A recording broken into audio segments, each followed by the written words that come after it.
Hey guys, welcome back to the Great Ace Attorney Chronicles! In the last episode, we unveiled a lot of things, and we forced this guy, Mr. Graydon, to testify about whether he's not involved or not in this case, so we are going to do that. So let's get started. Graydon's counter. A mere communications officer couldn't possibly steal confidential government information. Besides, the sounds produced by that music box aren't even Morse code. It was some low-class brickmaker negotiating with McGilded anyway, was it not? I've no relation to the man. Look, all we done is break into the gaff the other night like what you told us to do. If we'd known where was dodgy government secrets involved, we wouldn't have touched it. Okay.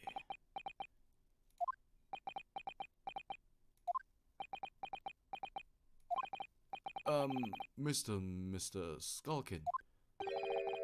One mist'll do, Governor. What's up? Do I take it that you admit to the crime?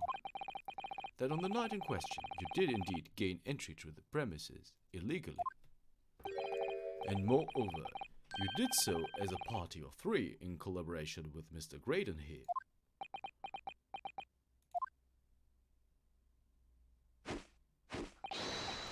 We did, Gov, we did. Quieten down, please. What say you to that, Mr. Graydon? I have no idea what these two ruffians are referring to. You little rotter, getting us mixed up in all this monkey business. You never said nothing about government secrets. It was supposed to be a straight-up job. And what about the Jesus whose shop it was, huh? Poor bloke didn't have to die, did he? Oh! Nice to know who your friends are. Whatever these men say, I deny the accusations. Indeed. Well, I certainly wasn't expecting this little music box to become so significant in the proceedings. However, as it has, I will admit it into the court record as evidence. The small music box has been entered into the court record. Small music box. This strange music box only appears to be able to play a single tone. It was deposited at Winniebank's 2 days before the Black Overcoat.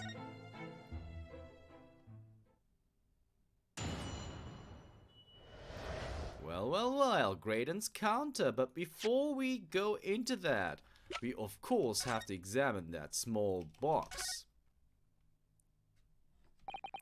This is the mechanism that turns the bombs on the disc into sound, isn't it?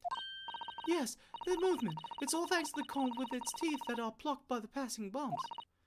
Usually the teeth on the comb are different lengths so that each one produces a different tone. But this comb is very strange.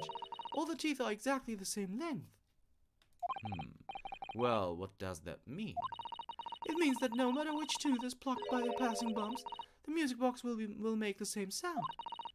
I've never seen a music box like it before. Yes, it is strange. Music box that can only play a single note. There has to be some significance to that, surely. Well, that is to be scrutinized. Other than that, okay, here is something else. What is that? Oh, what is it, Bruno? I've just noticed something about this music box. It looks like the bottom of it opens up as well.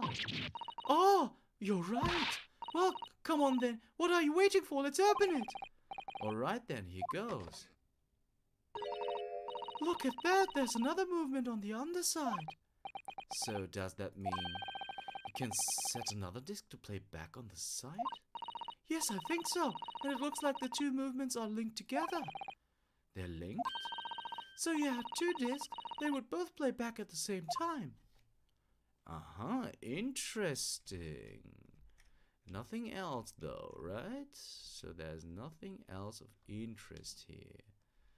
Alright, but good to know. We do have a double-edged sword? Is that how you say it? Okay, nothing else of interest apparently.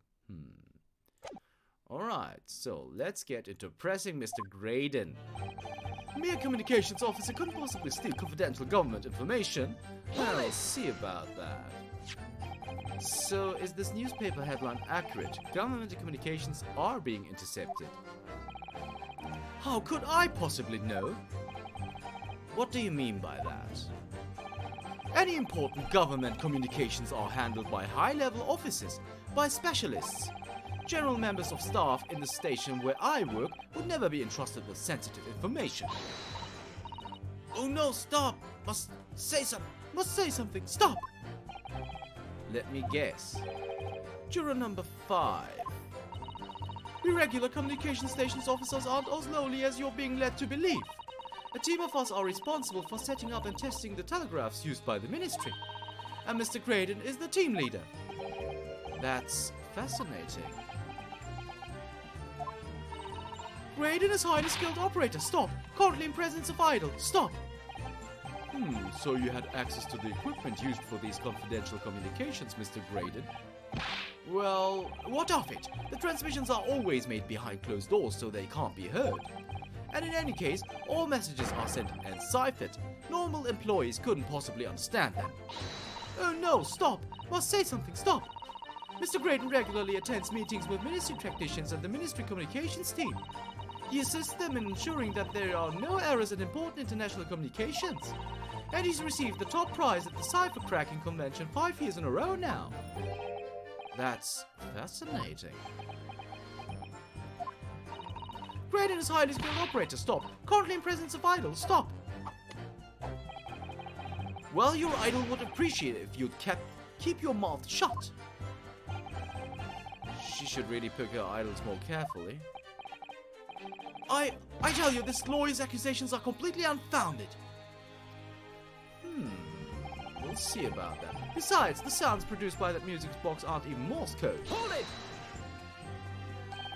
They're not? To anyone with a brain, they would be blatantly apparent on listening to that music box for even a few seconds. Of course.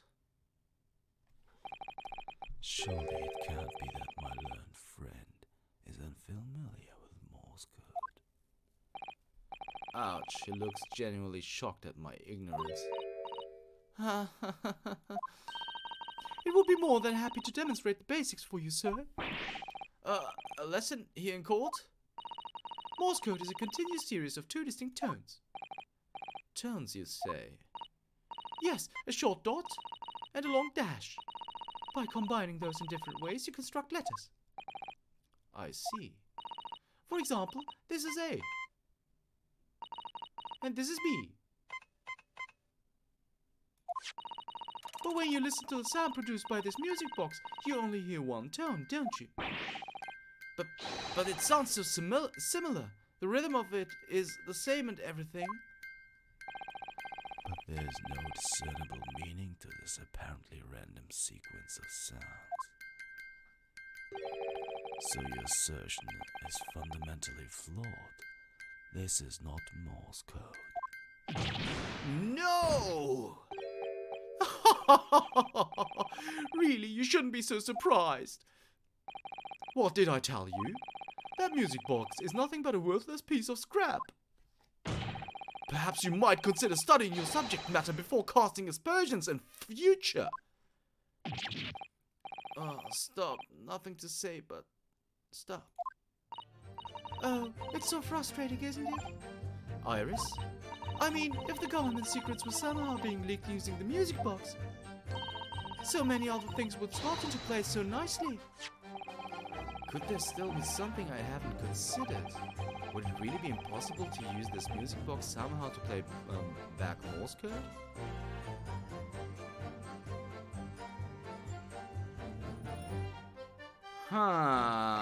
Do we give it a try? Or does it seem impossible right now? I really don't.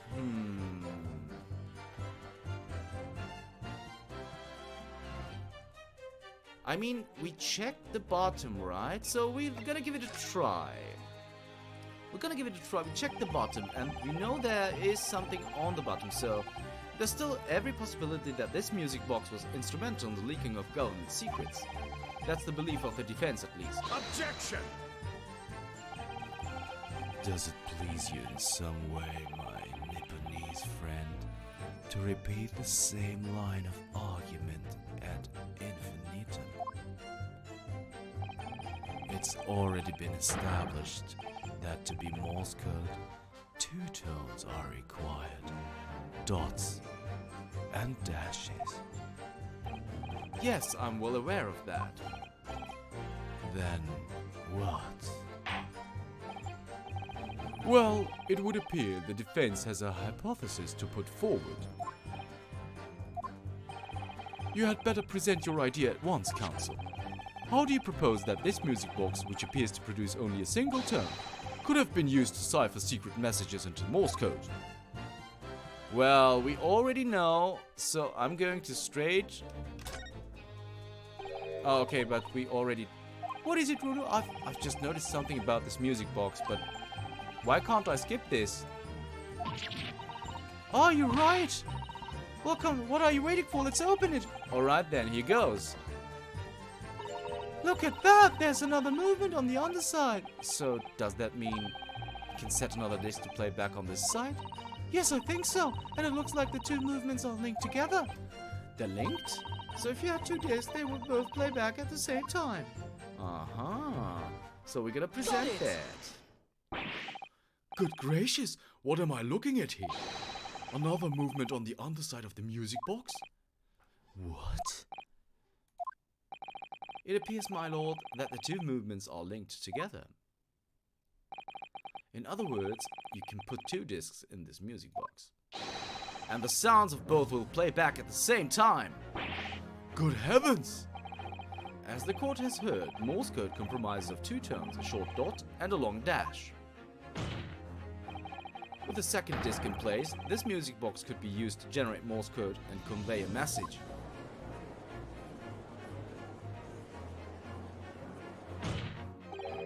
This is beyond a joke! I'm sorry? This poor excuse for a lawyer has absolutely no evidence to support his claims.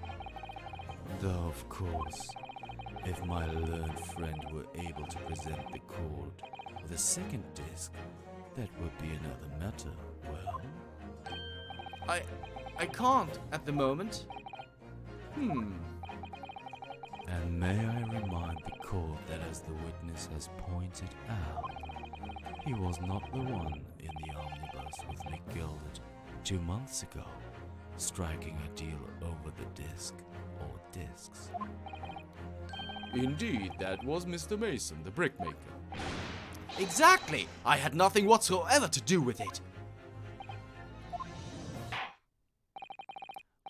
Though it has holes, I must admit the argument presented by the defense has much promise. I believe the cross-examination should continue. The link between Graydon and the victim of the omnibus case must be here somewhere, but I haven't found it yet. Oh dear, it looks like you need to give your argument more strength, Runo. You will reiterate your testimony if you please, Mr. Graydon. If I must, though I maintain exactly what I did at the start of this pointless cross-examination. It was some low-class brickmaker negotiating with Mr. McGilded anyway, was it not? I've no relation to the man, so this hasn't changed, right? Alright, so let's press him. Let's press him. So 2 months ago on that omnibus, McGilded killed the brickmaker and stole the disc. Mr. Mason was a single man with almost nothing to his name. It seems he lived in an artisan quarter some years ago, but people there remember little about him. That doesn't make much sense though, does it? How would a humble brickmaker come to acquire secret government information? How indeed? There must have been somebody else involved behind the scenes in all of this. Somebody who acquired the disc and gave it to Mr. Mason, in order to take it to the meeting with McGilded and negotiate a deal. Dear me. You may have it in for me, sir, but I assure you, I have far more class than that. An old brickmaker from an artisan quarter and this well-to-do communications officer.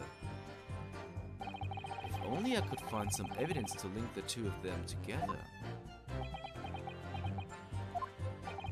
If you have nothing more to add on that note, let us return to the witness testimony.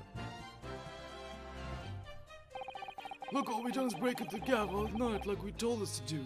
Uh-huh. We're gonna press that, of course. Like Mr. Graydon told you to do, you mean?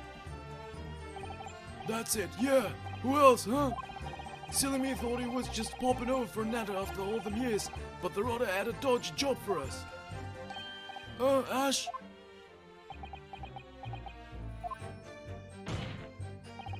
Let me stop you there, Mr. Skulkin. After all them years, you say? Do you mean to tell me that Mr. Graydon is an acquaintance of yours? We're the sociable kind of baddies, you know? Sure, let's say Graydon's an old China. Aha. Excuse me. Interesting. Is something wrong, Mr. Skulkin? Oh. No, the other Mr. Skulkin. What, who, me? When your brother was testifying just now, he said something that seemed to cause you to react. I was just remembering the old days, that's all. We used to have a right old laugh together way back when. Together with Mr. Graydon, you mean?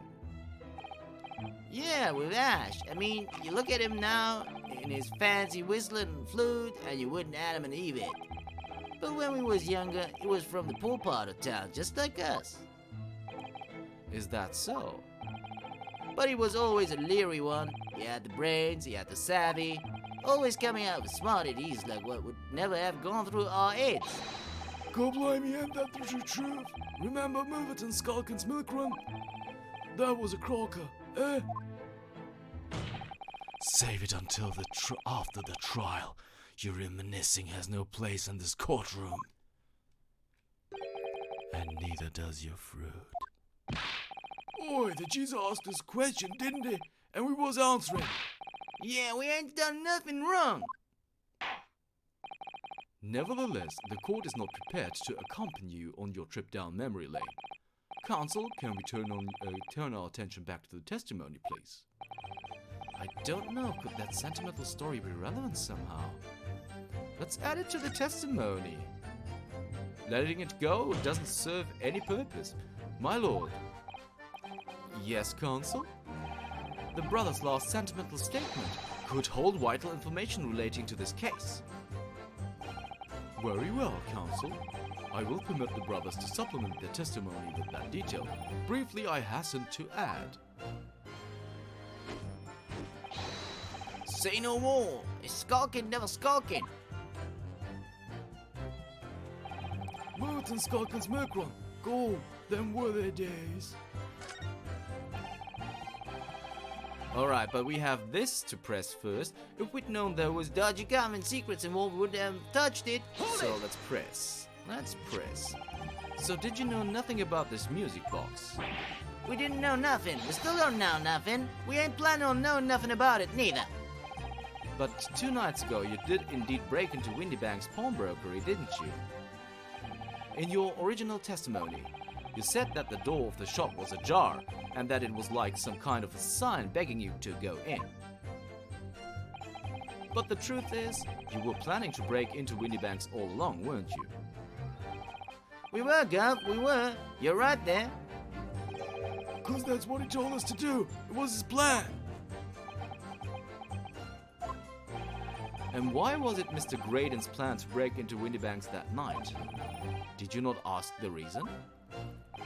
Well, he said the place was full of stuff worth nicking.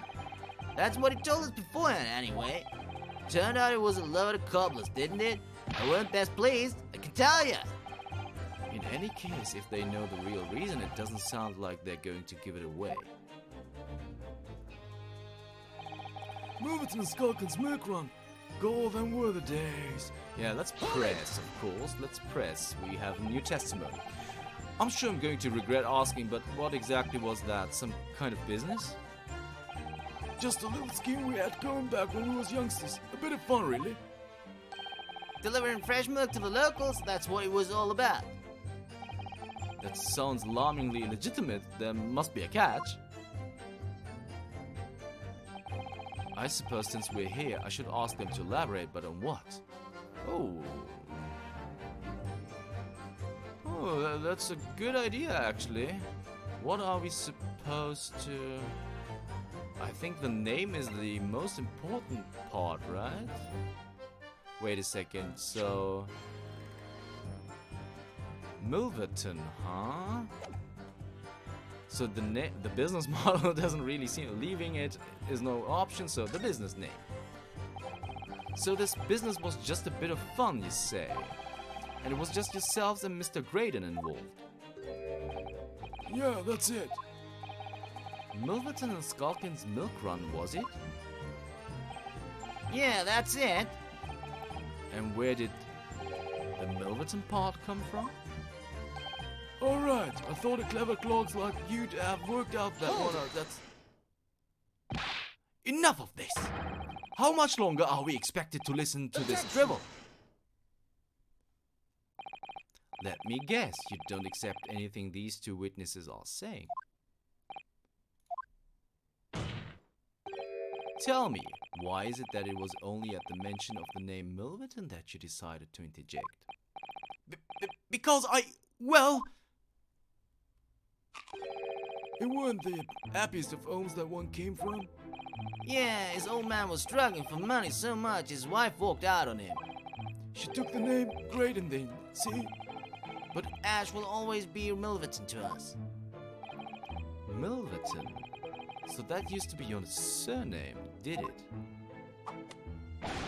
Of course not! This is all bunkum! I've been a Graydon since I was born! Do you really think you can rely on the testimony of these two thieves, huh?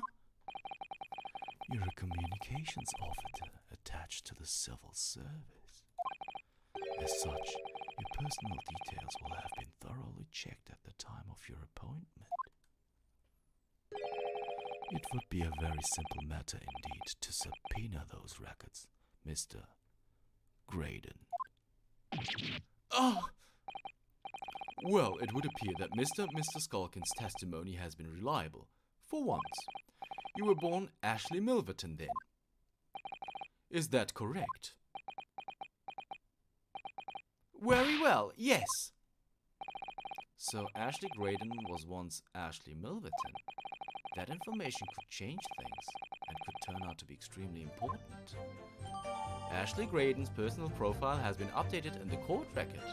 Ashley Graydon, a telegraph operator, blah blah blah, he's a childhood friend of the Skulkin brothers, whose last name was once Milverton years ago.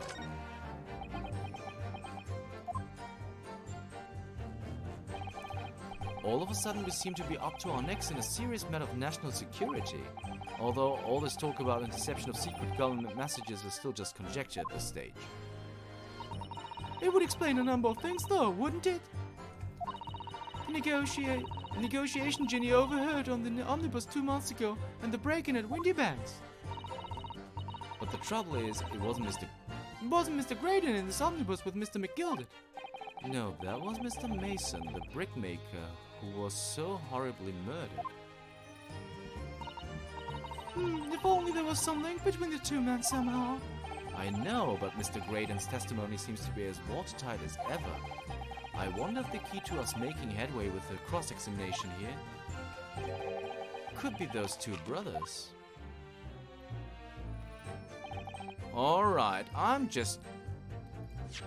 not going to present. I just want to check something. Aha! Details of victim name Mason Milverton. So the victim was his father. Interesting. So what are we going to...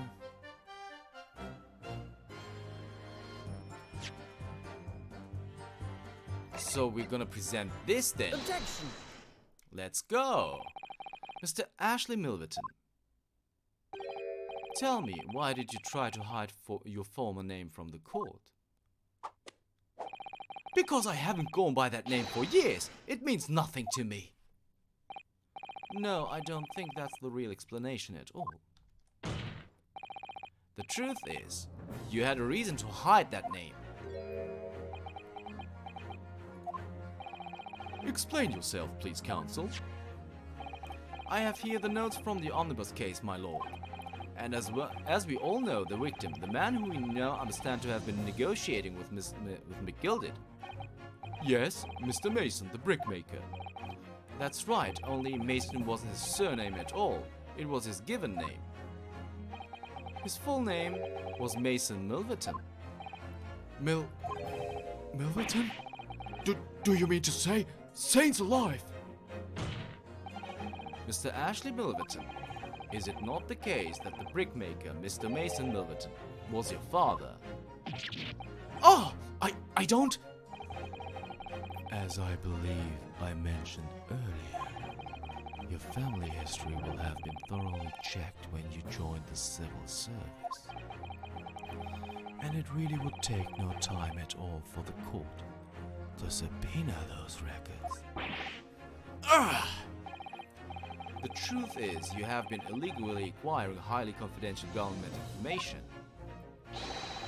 and selling it on to McGilded in collaboration with your father. Oh! Well, look at that. The new facts and evidence unveiled by the cross-examination of this witness all come together to reveal the truth. The truth, you say? That you collaborated with your father, Mr. Mason Milverton, in illegal dealings with Magnus McGilded.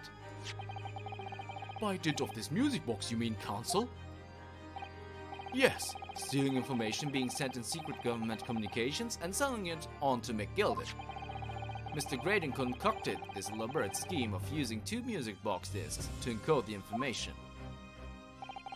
as presumably a safety measure against the information falling into the wrong hands. And a very effective one. I shouldn't have given the scheme any credence whatsoever. But the deal with McGilded went sour, and the brickmaker made his end. Yes, but before he was arrested, McGilded managed to temporarily dispose of the stolen disc at the pawnbroker. Then, having learned of the situation, you appeared at Winniebank's 2 days ago in an attempt to recover the 2 articles McGilded had placed in pawn there.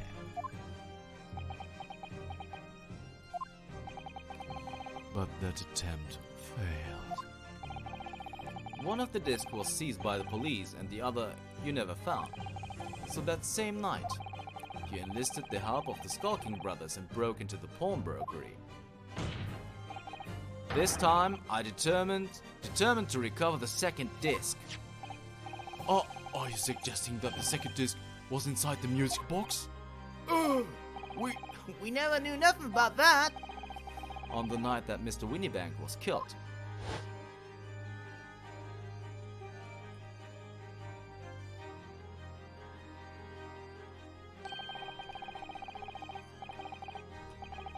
The intruder to the pawnbrokery touched one item, and one item alone, the music box. As rather ingeniously demonstrated using the 2 prints from the security camera indeed. So the question that naturally begs answering is this: why was only that one article disturbed? The answer is obvious, because it contained the second disc, which the intruder was desperate to retrieve. Since, if it were to fall into the hands of the police, it would be proof of high treason. Well, Mr. Graydon, do you deny that all of this actually began on that fateful night 2 months ago? I refuse to accept any of this nonsense.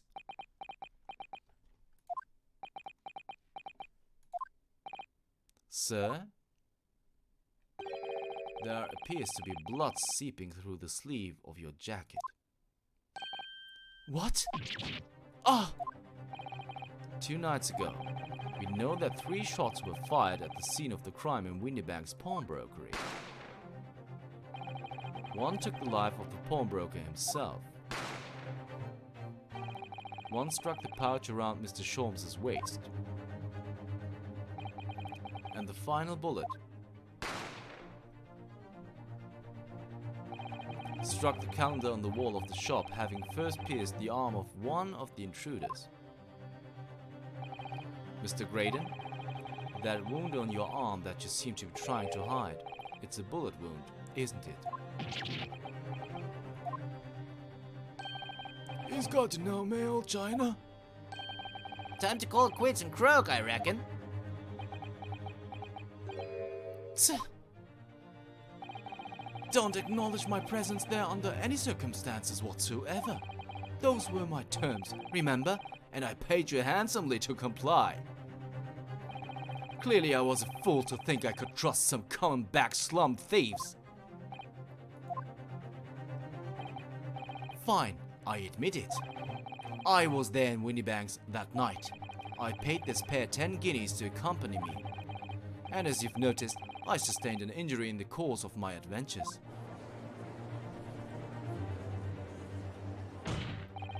But that is all. I admit to nothing more. Stealing government secrets? Negotiating with Mr. McGilded? As God is my witness, I'm sure I recall nothing of the sort. He's not going to go down without a fight. Not until I can show hard evidence, I suppose. Nevertheless, the defense has now established a crucial fact. Which is? Sorry, guys. Well, we know that one bullet was fired from each of the two firearms we have in evidence. The bullet from the Skulkin brothers' gun hit the pouch around Mr. Sholmes' waist. And the bullet from Mr. Winniebank's gun clearly must have been the one that caught Mr. Graydon on the arm. Indeed it must. We can rule out the possibility that the man shot himself. And that leads us to only one conclusion. Mr. Winniebank was shot by a third gun, which can only have been fired by the third intruder. Goodness. That's right, Mr. Graydon. The only person who could possibly have shot Mr. Winniebank that night is you! Hold it.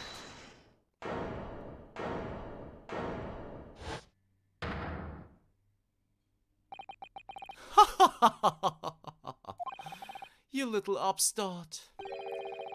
You made a grave mistake when you summoned me here. What? What's that supposed to mean? Yes, as you rightly say, I was there at the pawnbroker's. I did my best to hide the fact, naturally.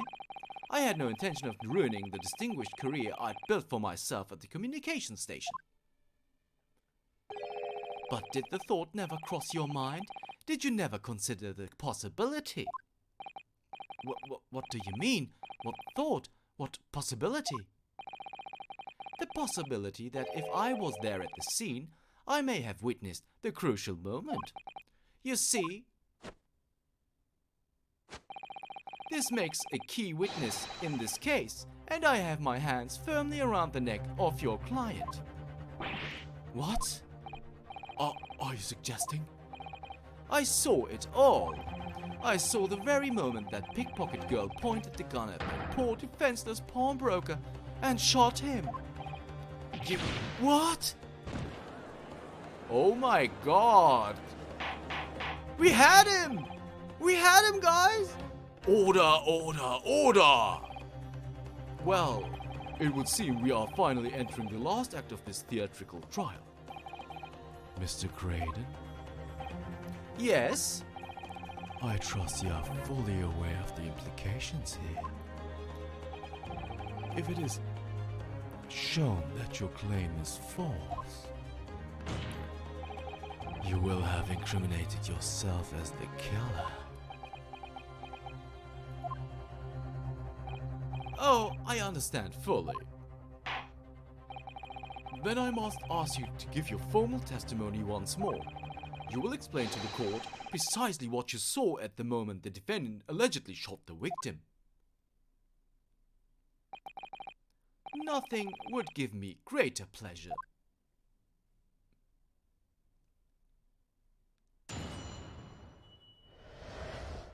The moment of the shooting.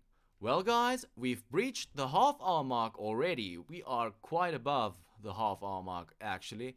So I'm gonna call it quits for this episode of the Great Ace Attorney Chronicles. If you want to hear what Mr. Graydon, or Milverton as we found out, has to say about the moment of the shooting, you'll have to tune in next time.